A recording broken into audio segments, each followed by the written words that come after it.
గోవిందాయ నమః. హిందూ బంధువులందరికీ జయ శ్రీరామ్. వందే మాతరం. కృష్ణం వందే జగద్గురు. భగవద్గీత జ్ఞాన విజ్ఞాన యోగము 20వ శ్లోకం. కామైస్తైస్తైర్హృతజ్ఞానాః ప్రవద్యంతే అన్యదేవతాః తం తం నియమమాస్తాయ ప్రకృత్యా నియతాః స్వయాః.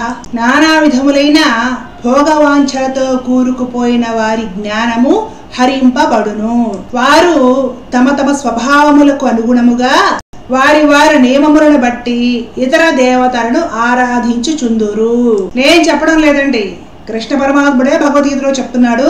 అదే నేను చెప్తున్నా. చక్కగా అర్థం అవ్వాలంటే వీడియో పూర్తిగా అర్థం చేసుకోవాలి. ఏవేవో కోరికలు కోరుకొని అవన్నీ తీరాలి, ఆ కోరికలన్నీ కూడా ఫలించి నేను అనుభవించాలి అనే వాంఛలతోటి ఎవరైతే కూరుకుపోయి ఉంటారో వాళ్ళలో జ్ఞానము హరించబడును అని చెప్తున్నాడు స్వామి.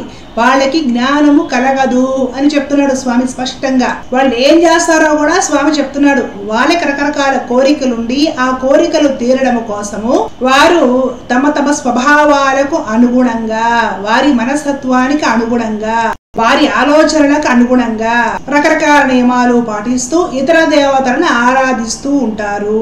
ఇది స్వామి చెప్తుంది. ఇప్పుడు ప్రస్తుతం మనం చేస్తున్న అదే, అందరూ అదే చేస్తున్నారు చాలా మంది. మొదటి నుండి నేను గోవింద సేవాచారంలో మొత్తుకుంటుంది ఇదే. కృష్ణుడు చెప్పిందే నేను చెప్తున్నాను. భగవద్గీత ఏది ప్రతిపాదించిందో అదే నేను చెప్తున్నాను. కొత్త విషయం ఏమి తీసుకొచ్చి చెప్పడం లేదు. కోరికలకి ఆది అంతము ఒక హద్దు అనేది ఉండదండి. రకరకాల కోరికలు కలుగుతూనే ఉంటాయి. ఆ కోరికలను ఏ దేవుడు లేదా ఏ దేవత తొందరగా తీరుస్తారు, తీర్చడానికి ఎలాంటి ప్రాసెస్లో పూజలు చేయాలి, ఏ తిథి మంచిది, ఏ దేవాలయం మంచిది, ఏ నైవేద్యం పెట్టాలి, 3 రకాలు పెట్టాలి, 6 రకాలు పెట్టాలి, 11 రకాలు పెట్టాలి, 24 రకాల నైవేద్యాలు పెట్టాలి. ఈ జపం చేయడానికి ఈ రంగు పూసల మాల వాడాలి, ఆ రంగు దర్భాసనం వాడాలి, ఈ రంగు బట్టలు కట్టుకోవాలి, ఆ ఫోటో వాడాలి, ఈ పద్ధతిలో పూజ చేయాలి, ఈ రంగు పువ్వులు వాడాలి, ఆ రంగు వత్తులు వాడాలి. ఇవన్నీ ఎందుకు వాడాలంటే నీవు కోరుకున్న కోరిక తీరడానికి వాడాలి. జనాలకి ఈ కోరికల లిస్ట్ ఎంత పెరిగిపోయిందంటే కోరికలు తొందరగా తీరడానికి ఇళ్లలో తీవ్ర దేవతా సాధనలు కూడా చేసి పడేస్తున్నారు. చెయ్యమని యూట్యూబ్ లోనే ప్రోత్సహిస్తున్నారు.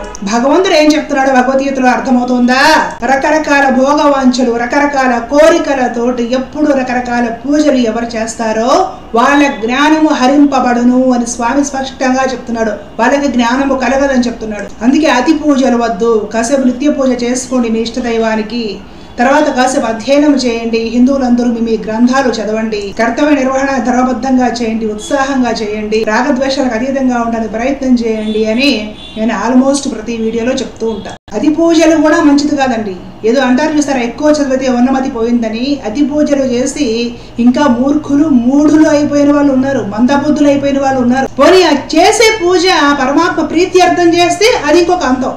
ఇప్పుడు నేను పూజ చేస్తున్నానండి, నాకు శివుడు అంటే ఇష్టం అండి, శివుడి కోసం నేను పూజ చేసుకుంటాను, నాకు ఏ కోరికలు లేవండి, నాకు అమ్మవారంటే ఇష్టము, ఆమంటే ఇష్టం కాబట్టి నేను రోజు ఏదో పూజ చేసుకుంటాను, అంతేగాని నాకు పెద్దగా కోరికలు ఏం లేవండి, అంతా ఆమె చూసుకుంటుంది అంటే చాలా ఆనందం, అసలు భక్తి కిందకు వస్తుంది. ఆ భక్తి నిదానంగా మన జ్ఞానం వైపుకు నడిపించేస్తుంది, అదంతే. కానీ ఇప్పుడు సమస్య అదిగా అదే. రకరకాల కోరికల కోసం రకరకాల ఫోటోలు తేవాలి, రకరకాల విగ్రహాలు తేవాలి, రకరకాల పద్ధతుల్లో రకరకాల పూజలు చేయాలి. మనం చేయడానికి కుదరపోతే ఎక్కడికైనా వెళ్ళి వాళ్ళతో జపాలు చేయించాలి, వాళ్ళతో హోమాలు చేయించాలి. ఎంత దూరం వెళ్ళిందంటే 2,000 రూపాయలు వేసేసి హోమాలు చేయించి శత్రువులను కూడా చంపేయించవచ్చంట. పబ్లిక్ లో యాడ్లు ఇచ్చుకుంటున్నారు. ఏం చేద్దామంటే ఇంకా భగవంతుడు చెప్తున్నాడు స్పష్టంగా, రకరకాల కోరికలతోటి అద్భుతాలని, ఆ దేవతకు పూజ చేస్తే అద్భుతము, ఈ దేవుడికి పూజ చేస్తే అద్భుతం జరిగింది, పూజలు చేసే వాళ్ళలో రకరకాల లీలలు జరుగుతున్నాయి. ఇలాంటివి కృష్ణుడు ఖండిస్తున్నాడు. గమనించండి, భగవద్గీత ఖండిస్తుంది. ఇలాంటి వాళ్ళ జ్ఞానం హరించబడుతుంది. వీళ్ళు జ్ఞానం కోసం ప్రయత్నం చేసేది ఏం లేదు. ఈ పూజ చేశాను నాకు ఉద్యోగం వచ్చింది, ఆ పూజ చేశాను అప్పులు తీరినాయి, ఈ పూజ చేశాను సొంత ఇల్లు కట్టుకోవడానికి అభ్యంతరాలు లేకుండా పోయింది, ఆ పూజ చేస్తాను కోర్టు కేసులు వచ్చింది. ఇదే గోల, ఏ కోరికలు. ఎప్పుడు జ్ఞానం కోసం ట్రైన్ చేస్తుంది. పోనీ చేసిన ఇవన్నీ ఏదైనా భక్తి కోసమా అంటే లేదు, కోరికలు తీరడం కోసం. కోరికలు తీరుతున్నాయనే సోషల్ మీడియాలో కూడా విపరీతంగా ప్రచారం చేస్తారు. జనాలు కూడా మాయా ప్రభావం వల్ల అటే ఆకర్షితులు అవుతున్నారు. కానీ దీన్ని భగవద్గీత అయితే ఖండిస్తుంది. ఎందుకు ఇలాగా? వారి వారి స్వభావములకు అనుగుణంగా చేసే పూజలు అవన్నీ సత్వగుణంతో కొన్ని, రజోగుణంతో కొన్ని, తమోగుణంతో కొన్ని పూజలు చేస్తారు. మనం చూస్తూనే ఉన్నాం కదా. వాళ్ళ వాళ్ళ గుణాలను బట్టి, వాళ్ళ వాళ్ళ స్వభావాల్ని బట్టి కూడా రకరకాల దేవతలకి కోరికలు తీరడానికి పూజలు చేయడం ఎక్కువైపోయింది. దీనివల్ల ఏమవుతుందంటే వాళ్ళకి జ్ఞానం హరించబడుతుంది. జ్ఞానం ఎప్పటికీ కలగదు. ఇది సరే. స్టార్టింగ్ స్టేజ్ లో ఎవరైనా కూడా దేవుడు దండం పెట్టినది కోరిక తీరడం కోసమే, కానీ జన్మంతా దేవుడికి రకరకాల దేవతలకి పూజలు చేసేది కోరికలు తీరడం కోసమే అయితే ఇంకా అది భక్తి అవుతుందా? అది భక్తి కానప్పుడు జ్ఞానం ఎలా కలుగుతుంది? భక్తి నుండే జ్ఞానం కలుగుతుంది, జ్ఞానం నుండే వైరాగ్యం కలుగుతుంది. మరి ఇవన్నీ రాశారు కదండి పురాణాల్లో.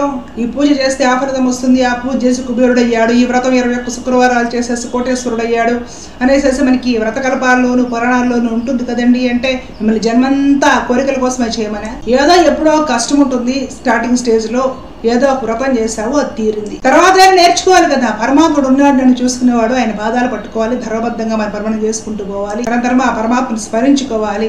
రామాయణంలోనూ భారతంలోనూ ఎలా చెప్పబడి ఉందో, భగవద్గీత ఎలా చెప్పమని ప్రోత్సహిస్తుందో, అలాగ మనం ఎలా చేయాలని చెప్తుందో అలాగ మనం చేసుకుంటూ వెళ్ళాలి అని ఒక బుద్ధి కలిగి ఉండాలి. అక్కర్లేదా? జన్మంతా మేము వ్రతాలు పూజలు చేస్తాం, మాకు కోరికలు తీరాలి, వ్రతాలు చేస్తాం, కోరికలు తీరాలి.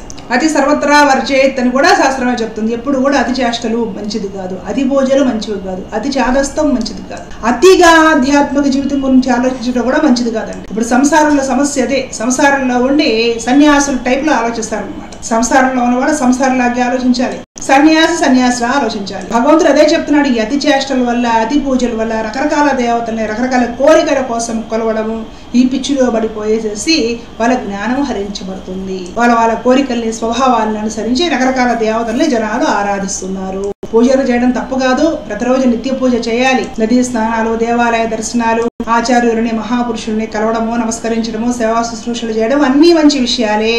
కానీ అవన్నీ కూడా జ్ఞాన సముపార్జన కూడా చేయాలి అని ఒక జిజ్ఞాస పెట్టుకొని చేయాలి. కానీ నిరంతరము వాళ్ళని దర్శిస్తే కష్టాలు తీరతాయి, వీళ్ళు విభూతి బస్సం ఇస్తే కష్టాలు తీరతాయి, వాళ్ళు ఏదో దారాలు ఇస్తే చేతి కట్టుకుంటే కష్టాలు తీరతాయి. ఈ పిచ్చి వల్ల ఏమవుతుందంటే ఎప్పటికీ జ్ఞాన ప్రాప్తి కలగదండి. భగవంతుడే ఆ విషయం చెప్తున్నాడు.